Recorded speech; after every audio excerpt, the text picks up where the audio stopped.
കോൺഗ്രസ് എന്ന് കേട്ടാൽ പേടിക്കണം സ്ത്രീകൾ, രാഹുൽ മാങ്കൂട്ടം എന്ന് കേട്ടാൽ പേടിക്കണമല്ലോ ഗർഭിണികൾ. കുട്ടികൾ ഈ വീഡിയോ കാണാതിരിക്കുക, മുതിർന്നവർ ഈ വീഡിയോ കാണുന്നെങ്കിൽ ഹെഡ്ഫോൺ വെച്ച് കേൾക്കുക. ലാൽ സലാം സഖാക്കളെ, നന്മയുള്ള സുഹൃത്തുക്കളെ, എല്ലാവർക്കും സുഖമാണെന്ന് വിശ്വസിക്കുന്നു. ഞാൻ സഖാവ് ഷമീർ ഷാവുദ്ദീൻ വർക്കല. യൂത്ത് കോൺഗ്രസിന്റെ സംസ്ഥാന അധ്യക്ഷ പദവിയിൽ നിന്നും ഒഴിവാക്കിയിട്ടും കോൺഗ്രസിന്റെ പ്രാഥമിക പാർലമെന്ററി സ്ഥാനത്ത് നിന്നും പുറത്താക്കിയിട്ടും കേരളം കണ്ട ഏറ്റവും വലിയ പെണ്ണുപിടിയനായ രാഹുൽ മാങ്കൂട്ടത്തിനെ പൊക്കിക്കൊണ്ട് നടക്കുകയും അവന് വേണ്ടിയിട്ട് പോരാടുകയും ചെയ്യുന്ന യൂത്ത് കോൺഗ്രസുകാരെയുമാണ് കഴിഞ്ഞ കുറച്ചു നാളുകളായി കേരള ജനത കണ്ടുകൊണ്ടിരിക്കുന്നത്. എന്തായാലും കോൺഗ്രസുകാർക്ക് അഭിമാനിക്കാം ഇതുപോലൊരു പെണ്ണുപിടിയനെ താങ്ങിക്കൊണ്ട് നടക്കുന്നതിൽ. എന്തുകൊണ്ടാണ് കോൺഗ്രസ് നേതാക്കന്മാർ ഇവനെതിരെ വളരെ ശക്തമായ രീതിയിൽ പ്രതികരിക്കാത്തതെന്ന് ചോദിച്ചാൽ അവർക്ക് പേടിക്കാനുള്ളത് പലതും ഇവന്റെ കയ്യിൽ കാണും. ഒരു കാര്യം ഉറപ്പാണ്, കോൺഗ്രസിന്റെ കയ്യിലെങ്ങാനും അധികാരം കിട്ടിയിരുന്നുവെങ്കിൽ കേരളത്തിലെ സ്ത്രീകളുടെ അവസ്ഥയൊന്ന് ആലോചിച്ചു നോക്കണം. ഇവന്റെ കയ്യിലൊക്കെ അധികാരം കിട്ടി കേരളം ഒരു പീഡന ഭൂമിയാക്കി മാറ്റിയേനെ. കൂടുതലൊന്നും വലിച്ചു നീട്ടുന്നില്ല. കഴിഞ്ഞ കുറച്ചു നാളുകൾക്ക് മുമ്പ് പുറത്തായ വോയിസ് ക്ലിപ്പുകൾ ഉണ്ടായിരുന്നു. അതിന്റെ പൂർണ്ണരൂപം 16 മിനിറ്റുള്ള വോയിസ് ക്ലിപ്പാണ് ഇതോടുകൂടി ആഡ് ചെയ്യുന്നത്. കായും പൂയൊക്കെ ചേർത്ത് രാഹുൽ മാങ്കൂട്ടത്തിൽ എന്ന് പറയുന്ന യുവ MLA, കോൺഗ്രസ് നേതാവ്, മുൻ യൂത്ത് കോൺഗ്രസിന്റെ സംസ്ഥാന അധ്യക്ഷൻ ഒരു സ്ത്രീയെ ആക്ഷേപിക്കുകയും അധിക്ഷേപിക്കുകയും ഒക്കെ ചെയ്യുന്നത് അതിനകത്തുണ്ട്. അതിനെയും ന്യായീകരിച്ചുകൊണ്ട് അസർപ്പ് പച്ചപ്പടയുടെ അഡ്മിൻ കുണ്ടാട്ട് അസർപ്പ് രംഗത്തെത്തിയിട്ടുണ്ട്. അത് പൂ ചേർത്തല്ല, അത് മൂരിമോൾ എന്നാണ് വിളിക്കുന്നതെന്നാണ് കുണ്ടാട്ട് അസർപ്പിന്റെ അഭിപ്രായം. മറ്റു ചില ലീഗുകാർ പറയുന്നത് അത് റൂബിമോൾ എന്നാണ് വിളിച്ചതെന്നാണ്. എന്തായാലും എന്താണ് വിളിച്ചതെന്ന് നിങ്ങൾ തന്നെ കേൾക്കുക. ഒരു എഡിറ്റിംഗും ഇല്ല, ഒരു കട്ടിങ്ങും ഇല്ല. രാഹുൽ മാങ്കൂട്ടത്തിന്റെയും ആ പെൺകുട്ടിയുടെയും സംഭാഷണം അതുപോലെ തന്നെ നിങ്ങൾ കേൾക്കുക, വിലയിരുത്തുക. തന്നോട് പറഞ്ഞു ഏറ്റെടുക്കാൻ പറഞ്ഞോ? എടോ, ഞാൻ തന്നോട് വീണ്ടും പറഞ്ഞു കഴിഞ്ഞു, തന്നെ ഇത് എഫക്ട് ചെയ്യാൻ പോകുന്നില്ല. പിന്നെ താൻ എന്തിനാ ഇങ്ങനെ നടന്ന് പിടയ്ക്കുന്നത്? അത് ഞാൻ നോക്കിക്കോളാം. തനിക്ക് ബുദ്ധിമുട്ടുണ്ടാവാതെ നോക്കാന്ന് പറഞ്ഞല്ലോ. അത് ഞാനൊന്ന് ആലോചിക്കട്ടെ എന്ന്. അങ്ങനെ പറ്റത്തില്ല, എനിക്ക് മാനേജ് ചെയ്യാൻ പറ്റും, എന്തായാലും പറ്റും. അതെ, അനാവശ്യം പറഞ്ഞാണ്ടല്ലോ. അത് ഞാൻ മാനേജ് ചെയ്തോളാം എന്ന് പറഞ്ഞല്ലോ. ഞാൻ മാനേജ് ചെയ്തോളാം. അത് ഞാൻ എന്റെ ഫ്രണ്ട്സിന്റെ അടുത്തോടൊന്ന് ആലോചിക്കട്ടെ.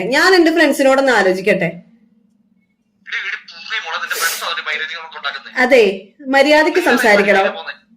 എന്താന്ന്? അത് കുഴപ്പമില്ല, ഞാൻ അനുഭവിച്ചോളാം. താൻ ഇത്രയും വൃത്തിയായിട്ട് രീതിയിൽ എന്നോട് സംസാരിക്കേണ്ട ആവശ്യമൊന്നുമില്ല കേട്ടോ. ഓ, അങ്ങനെയാണ്. അപ്പൊ താൻ തന്റെ കാര്യം മാത്രം നോക്കുന്ന ഒരാളിന് ഞാൻ എന്തിനാ നോക്കേണ്ടത്? ഈ വിഷയത്തിനകത്ത് ഒരുമിച്ചല്ലാത്ത തീരുമാനത്തിലല്ല എന്റെ കാര്യമല്ലാതെ പിന്നെ നിന്റെ കാര്യം നോക്കാൻ പറ്റുമോ? ഒരുമിച്ചുള്ള തീരുമാനമാണ് രണ്ടുപേർക്കും കൂടെ നോക്കാം. എടോ, ഇത് ഞാൻ ഒറ്റയ്ക്ക് ഉണ്ടാക്കി എടുത്തതല്ല കേട്ടോ. 70% റെസ്പോൺസിബിലിറ്റി തനിക്കാണ്. എടോ, മര്യാദക്ക് സംസാരിക്കേ കേട്ടോ. എനിക്ക് തന്റെ അത്ര തരംതാഴാൻ പറ്റത്തില്ല. താൻ മിടുക്കനായിട്ടാണല്ലോ ഇതിപ്പോ വന്നത്. താൻ ഭയങ്കര മിടുക്കനാണ്. താൻ എന്തോ പറയും. എന്ത് ഓപ്ഷനാണ്? ഞാനത് പോയി ചെയ്യണം എന്ന് താൻ പറയുന്നത്. എനിക്കതിപ്പോ ചെയ്യാൻ മനസ്സില്ലെങ്കിൽ എന്താ ചെയ്യാ? ഞാൻ തന്നെ ഇതുവരെ ഒന്നിലും ഇൻവോൾവ് ചെയ്യിക്കത്തില്ല എന്ന് പറഞ്ഞു. പിന്നെ തന്നെ എങ്ങനെയാണ് എഫക്ട് ചെയ്യുന്നത്? അത് തന്റെ പേര് പറയുന്നല്ലോ ഞാൻ പറഞ്ഞത്. ഞാൻ അവരോടൊന്ന് ആലോചിക്കട്ടെ എന്ന് പറഞ്ഞു. അവരെന്റെ കൂടെ ഉണ്ടായിരുന്നുള്ളൂ. എനിക്ക് അവരെ ഡിപ്പെൻഡ് ചെയ്യാൻ പറ്റത്തുള്ളൂ. പിന്നെ താനുണ്ടായിരുന്നോ? എന്റെ ആത്മാർത്ഥ സുഹൃത്തുക്കളോട് പോലും ഞാൻ ഇപ്പോഴും പറയാതെ അവരുടെ മുന്നിൽ ഞാൻ തല കുനിച്ചാണ് നിൽക്കുന്നത്. അറിയാവോ? നിങ്ങളുടെ നാടകം നിർത്താൻ. നിങ്ങൾ ഇത്രയും നേരം എന്താ സ്നേഹ നാടകം കളിച്ചോണ്ടിരിക്കുവായിരുന്നോ? താനാണ് സ്നേഹ നാടകം കളിച്ചത്, ഞാനല്ല. താൻ തന്നെയാണ് സ്നേഹ നാടകം കളിച്ച് എന്റെ ലൈഫിലോട്ട് വന്നത്. അതെ, താൻ ആണ് ഫേക്ക് ആയിട്ടുള്ള സ്നേഹം കാണിച്ച് എന്റെ ലൈഫിലോട്ട് വന്നത്. എന്നിട്ട് താൻ പറഞ്ഞു ഞാൻ എന്തോ ട്രാപ്പ് ചെയ്തു.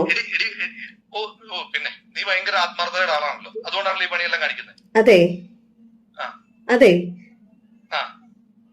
ഒന്നുമില്ല. എനിക്ക് തന്നോട് പറഞ്ഞു ഇങ്ങനെ ആർഗ്യുമെന്റ് ചെയ്യാൻ പറ്റത്തില്ല.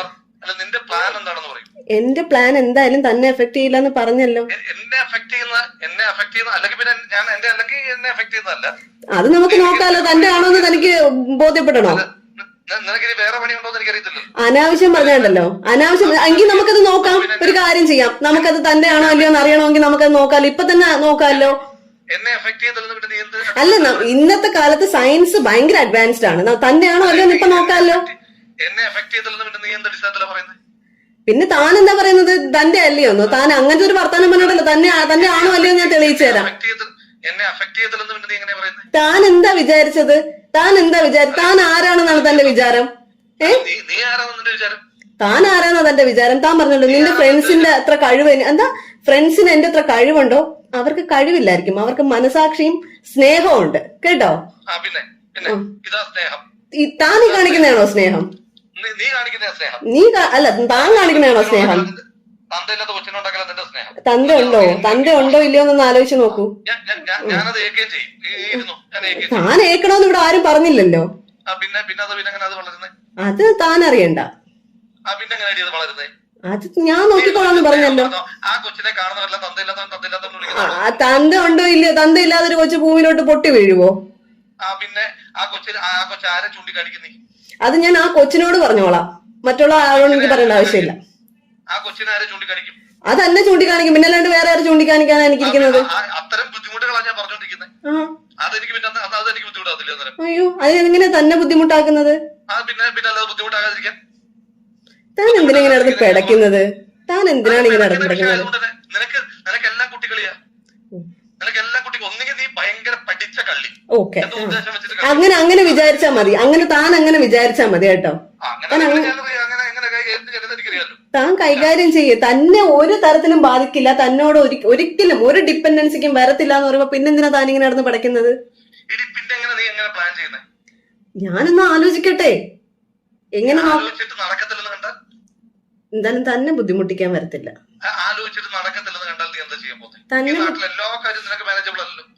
അല്ല, ഉറപ്പായിട്ടും അല്ല. ഞാൻ എന്താ ഇവിടെ, ഞാൻ നിങ്ങളെ പോലെ അല്ലല്ലോ, തന്നെ പോലെ അത്ര കഴിവുള്ള ആളൊന്നും അല്ലല്ലോ. അല്ല, ഞാൻ നോക്കട്ടെ, മാനേജ് ചെയ്യാൻ പറ്റുമോ ഞാൻ നോക്കട്ടെ. അല്ല, എന്നെ കുറിച്ച് ചിന്തിക്കാത്ത ഒരാളെ കുറിച്ച് ഞാൻ എന്തിനാണ് ബോധിപ്പിക്കാൻ വരുന്നത്? അപ്പൊ താൻ തന്നെ കുറിച്ച് മാത്രം ചിന്തിക്കുന്ന ഒരാളെ ഞാൻ എന്തിനാ ഇതൊക്കെ ബോധിപ്പിക്കുന്നത്?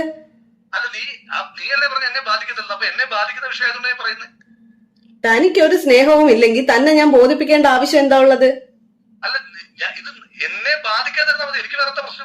ശരി, തന്നെ ബാധിക്കത്തില്ല.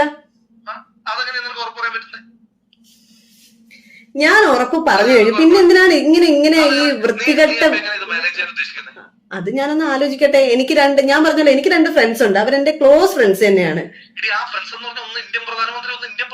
അയ്യോ, തന്നെ പോലെ അല്ല അവര്, പക്ഷെ കുറച്ച് മനുഷ്യത്വമുള്ളവരാ. ഇല്ല, അവരെന്താ അവരുടെ ഒപ്പീനിയൻ പറയട്ടെ. അവർ ഇത്രയും ദിവസം എന്റെ കൂടെ നിന്നില്ലേ? അവരോട് ഞാൻ പറയും. പക്ഷെ അവർ ആവശ്യപ്പെടുന്ന ഒരൊറ്റ കാര്യം, ഇതിന്റെ പിന്നിൽ ആരാണെന്ന് പറയണം എന്നുള്ളത് മാത്രമാണ്. തന്നെ ബാധിക്കത്തില്ലെന്ന് പറഞ്ഞു കഴിഞ്ഞില്ലേ?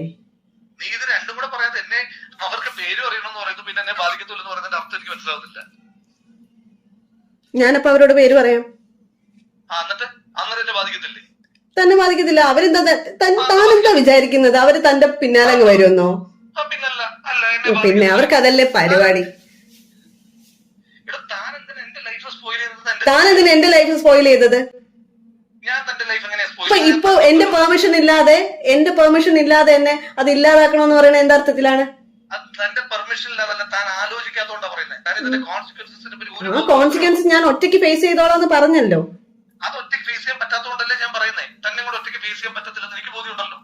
അത് താൻ തന്നെ കുറിച്ച് മാത്രം ചിന്തിക്കുന്നോണ്ടാണ്, അല്ലാതെ എന്നെ കുറിച്ച് ചിന്തിച്ചിട്ടല്ല. അല്ല, ഒരിക്കലുമല്ല.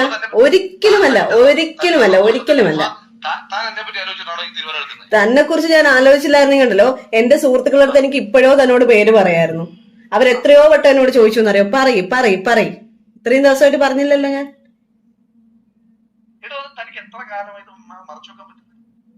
അത് ഞാനൊരു കാര്യം പറയട്ടെ. എനിക്ക്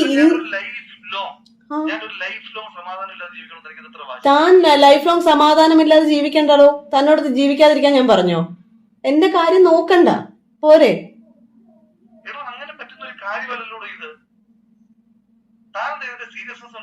ഇപ്പോഴത്താണ് എന്റെ സീരിയസ്. എനിക്ക് ഇതിനകത്ത് എന്റെ ടെമ്പർ തെറ്റുന്ന ദേഷ്യം വരുന്ന മുഴുവൻ താൻ അതിന്റെ കോൺസിക്വൻസിനെ പറ്റി ഒരു ബോധമില്ല എനിക്ക്. തന്റെ ടെമ്പർ തെറ്റുമ്പോ തനിക്ക് എന്തേലുമൊക്കെ വിളിച്ചു പറയാൻ പറ്റുന്ന ഒരു വസ്തു ഒന്നും അല്ല ഞാൻ, കേട്ടോ. താൻ എന്റെ ടെമ്പർ തെറ്റിച്ചതാണ്. ഇപ്പൊ ഞാൻ വളരെ സമാധാനപരമായിട്ടാണ് തന്നോട് സംസാരിച്ചിട്ടുള്ളത്. ഈ നിമിഷം വരെ ഞാൻ തന്നെ ഒരു ചീത്തയും വിളിച്ചിട്ടില്ല, മോശമായിട്ട് ഒരു വാക്കും ഞാൻ തന്നെ വിളിച്ചിട്ടില്ല. 10 വട്ടം എനിക്ക് വിളിക്കാനുള്ള അവസരമുണ്ട്, പക്ഷെ ഞാനത് വിളിക്കുന്നില്ല. എന്റെ പ്രവൃത്തി എന്ന് പറഞ്ഞ ഒരു പോട്ടെ, താനെ എന്റെ കൂടെ എന്തായിരുന്നു താൻ വിചാരിക്കണ്ട. ഒരു പെണ്ണാണല്ലോ. ഇതാണോ തന്റെ ആദർശം? വലിയ ആദർശമാണോ ഇതൊക്കെയാണോ ആദർശം? ലൈഫിൽ കൊണ്ടുപോടോ ആദർശം, കേട്ടോ. ലൈഫിൽ കൊണ്ടുവരൂ. ആദർശത്തെ പറ്റിയൊക്കെ പറഞ്ഞാൽ വലിയ ആദർശമാണല്ലോ. എനിക്കൊരു ആദർശവും ഇല്ല. എനിക്കൊരു ആദർശം ഇല്ല. നീ താൻ കാണിച്ചെന്താ? നമ്മള് കൂട്ടുപങ്കാളികളാണല്ലോ ആദർശമുള്ള കാര്യം കാണിച്ചപ്പോ. അതിന് ഞാൻ അതിനോട് ഒരിക്കലും ഒരു തെറ്റ് ചെയ്യില്ല. താൻ ചെയ്യുന്ന തെറ്റ് ഞാൻ അതിനോട് ചെയ്യില്ല. ഞാനത് മാനേജ് ചെയ്തോളാന്ന് പറഞ്ഞിട്ട് താൻ ഇങ്ങനെ സമാധാനം തനിക്ക് മാത്രം മതി അല്ലേ? ഞങ്ങൾക്കൊന്നും വേണ്ട സമാധാനം. ഞാൻ താൻ എന്റെ ഫ്രണ്ട്സിനെ എപ്പോഴും പറയുന്നുണ്ടല്ലോ, താനും അവരും തമ്മിലുള്ള വ്യത്യാസം എന്താണെന്നറിയാവോ? അവരെന്നും ഇവിടെ വന്ന് ടെൻഷൻ അടിച്ച് എന്റെ കാര്യം ഓർത്താ ടെൻഷൻ അടിക്കുന്നത്, സ്വന്തം കാര്യം ഓർത്തിട്ടല്ല, കേട്ടോ. താൻ എന്റെ കാര്യം ഓർക്കുന്നുണ്ടോ? പിന്നെ എന്തിനാ ഞാൻ തന്റെ കാര്യം ഓർക്കുന്നത്? ഞാൻ എനിക്ക് ഇപ്പൊ വളരെ ഇമ്പോർട്ടന്റ് ആയിട്ട് എന്റെ ജീവിതത്തിൽ എനിക്ക് ഒരു വലിയൊരു ഭാഗമാണ്. എനിക്ക് അതിനെ ഒരിക്കലും നശിപ്പിക്കാൻ പറ്റത്തേ ഇല്ല. സത്യമായിട്ടും അങ്ങനെ അങ്ങനെ പോവാണെങ്കിൽ ഉറപ്പായി ഞാൻ സൂയിസൈഡ് ചെയ്യും. ഞാൻ വെറുതെ നിന്നോട് പറയുന്നതാണെന്ന് വിചാരിക്കണം. ഉറപ്പായി ഞാനും സൂയിസൈഡ് ചെയ്യും. ഞാൻ സൂയിസൈഡ് ചെയ്യും. എനിക്ക് അങ്ങനെ ജന്മത്തിലെ സമാധാനം ഇല്ലാതെ എനിക്ക് ജീവിക്കണ്ട. ഓക്കെ, എങ്ങനെ നിങ്ങൾ മരിക്കും, ഞാനും മരിക്കാം.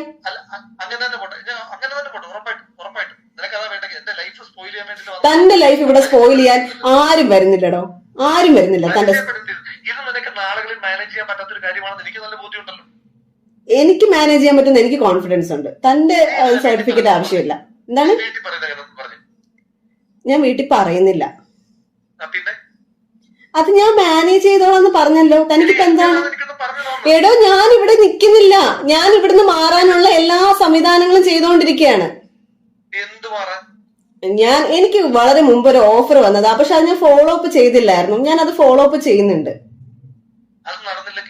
അത് നടക്കുന്നില്ലെങ്കിൽ ഉറപ്പായിട്ടും നടക്കുമെന്ന് എനിക്ക് കോൺഫിഡൻസ് ഉണ്ടല്ലോ. നടക്കുമല്ലോ.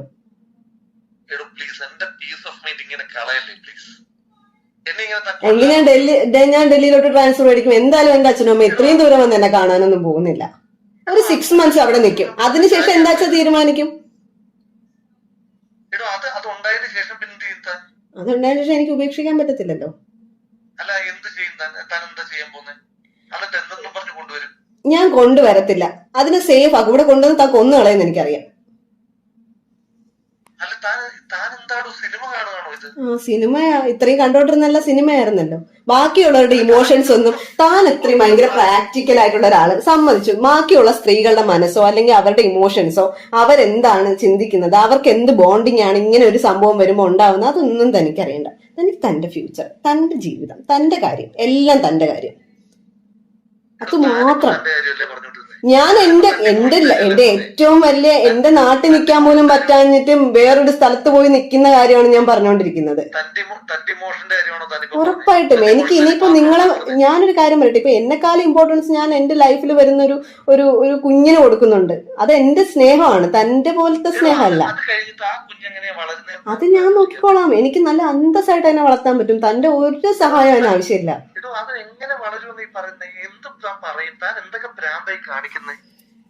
ഞാൻ ഭ്രാന്ത് ഉണ്ടാക്കി തന്നിട്ട് ഇനിയിപ്പോ ഞാൻ എന്ത് ഭ്രാന്ത് കാണിക്കുന്നു? തന്നോട് എന്താണോ ചെയ്തത്? താനല്ലേ എന്നോട് ചെയ്യുന്നത്? താനല്ലേ എന്നോട് ചെയ്തത്? അല്ലേ? താൻ തന്നെ ഒന്ന് ആലോചിച്ച് നോക്ക് എന്താ ചെയ്തതെന്ന്. ഞാൻ തന്നോട് ഇത്രയും ഇത്രയും ഈ സ്നേഹമൊക്കെ അഭിനയിച്ച് എന്റെ ലൈഫിലോട്ട് വന്നിട്ട് എന്നെയും ഇമോഷണലി താനുമായിട്ട് അത്രയും അറ്റാച്ച്ഡ് ആക്കി മാറ്റിയിട്ട് പിന്നെ ഇപ്പൊ എന്റെ ഫ്രണ്ട്സ് ഉണ്ടല്ലോ, അവരുടെ പേര് താൻ പറയുമ്പോ തനിക്ക് എപ്പോഴും ഭയങ്കര ദേഷ്യമാണല്ലോ. ആ 2 പെൺകുട്ടികളോട് പോലും ഞാൻ ഈ പേര് പറയാത്തതോ അല്ലെങ്കിൽ ഇങ്ങനെ ഒരു സംഭവം എന്റെ ലൈഫിൽ ഉണ്ടായെന്ന് ഞാൻ പറയാത്തതോ അത് എന്റെ ഒരു മര്യാദ കൊണ്ടാണ്. മനസ്സിലായോ? എന്റെ മര്യാദയുടെ ഭാഗമായിട്ടാണ് ഞാൻ ഇവിടെ തന്നോടല്ല, ഞാൻ അവരോടാ മര്യാദക്കേട് കാണിക്കണം. കാരണം ആ മാർച്ച് 17-ാം തീയതി താൻ എന്റെ മനസ്സ് തകർത്തിട്ട് പോയി. എനിക്ക് ആ ദിവസം ഇപ്പോഴും ഓർമ്മയുണ്ട്. ഞാൻ ലോങ് ലീവ് എടുത്തു. എനിക്ക് ജോലി ചെയ്യാൻ പറ്റുന്നുണ്ടായിരുന്നില്ല. ഞാൻ ലോങ് ലീവ് എടുത്തു. അവരുടെ കൂടെ വന്ന് നിന്നു. ബെഡിന്ന് എഴുന്നേക്കാതെ കിടന്ന എനിക്ക് എന്നോട് ഒന്ന് ലൈഫിലോട്ട് തിരിച്ചു വരാൻ വേണ്ടിയിട്ട് അവരാണ് ഏറ്റവും കൂടുതൽ സ്ട്രഗിൾ ചെയ്തത്. അവരോട് ഞാൻ ഇപ്പോഴും മറച്ചു വെക്കുകയാണ് എന്താണ് എന്റെ ലൈഫ് സംഭവിച്ചതെന്ന്. ഇപ്പൊ ഇങ്ങനെ ഒരു ഇൻസിഡന്റ് വന്നപ്പോൾ അവർക്ക് മനസ്സിലായി എന്റെ ലൈഫിൽ എന്താ സംഭവിച്ചത്. പക്ഷെ അത് ആരാണ് എന്നറിയേണ്ട അവകാശം അവർക്ക് ഉണ്ട് എന്നാണ് അവര് പറയുന്നത്. പക്ഷെ ഞാൻ അവരോട് ഇത്രയും ദിവസമായിട്ട് റിവീൽ ചെയ്തോ? ഇങ്ങനെയൊന്നും ചെയ്യരുത്. ഇതൊക്കെ ഓപ്പോസിറ്റ് നിൽക്കുന്നതും മനുഷ്യരാണെന്നുള്ള ചിന്ത വേണം എപ്പോഴും. ഞാൻ എന്ത് ചെയ്തെന്നാണോ പറയുന്നത്? ഞാനിപ്പോ ചെയ്യുന്നത് എന്റെ മനുഷ്യത്വത്തിന് എന്റെ ശരിയാണ്. അത് തന്നെ ഒരിക്കലും ബാധിക്കാൻ വേണ്ടിട്ട് ഞാൻ എന്തെങ്കിലും ചെയ്തിട്ടുണ്ടോ? ലൈഫിൽ ഉറപ്പായും ബാധിക്കും. എന്റെ ലൈഫ് തകരും എനിക്കറിയില്ലേ? തന്റെ ലൈഫ് തകരത്തില്ല. തന്റെ ലൈഫ് തകരത്തില്ല. ഉറപ്പായും തകരും. തകരുന്ന പണിയാ താൻ ചെയ്തോണ്ടിരിക്കുന്നത്. എടോ ഞാൻ ഒരു പണിയും ചെയ്യില്ല. തനിക്കൊരു പ്രശ്നം ഉണ്ടാവുന്ന രീതിയിൽ ഞാൻ മുന്നോട്ട് പോവില്ല എന്ന് പറഞ്ഞല്ലോ.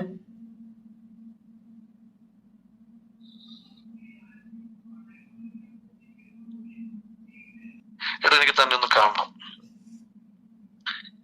എന്തിനാ? എനിക്ക് തലയൊക്കെ പൊട്ടിപ്പൊളിയാ. സീരിയസ്ലി എനിക്ക് പറ്റുന്നില്ല. എന്നെ സ്നേഹം കൊണ്ടല്ല താൻ കാണാൻ വരുന്നതെന്ന് എനിക്കറിയാം. എനിക്ക് നല്ലപോലെ അറിയാം. എന്നിട്ട് എന്തെങ്കിലും കലക്കി തന്ന് കൊല്ലാനാണോ? എനിക്ക് തന്നെ കൊല്ലാനാണെങ്കിൽ എത്ര സെക്കൻഡ് വേണമെന്നാ താൻ വിചാരിക്കുന്നത്? എനിക്ക് എന്നാ കൊന്നേരം. അതാ തനിക്ക് ഏറ്റവും സേഫ് ആയിട്ടുള്ള കാര്യല്ലേ? തനിക്ക് തന്നെ കൊല്ലാനാണെങ്കിൽ എനിക്ക് എത്ര സമയം വേണമെന്നാ താൻ വിചാരിക്കുന്നത്? എന്നിട്ട് താനങ്ങ് മിടുക്കനായിട്ടങ്ങ് പോവോ കൊന്നിട്ട്?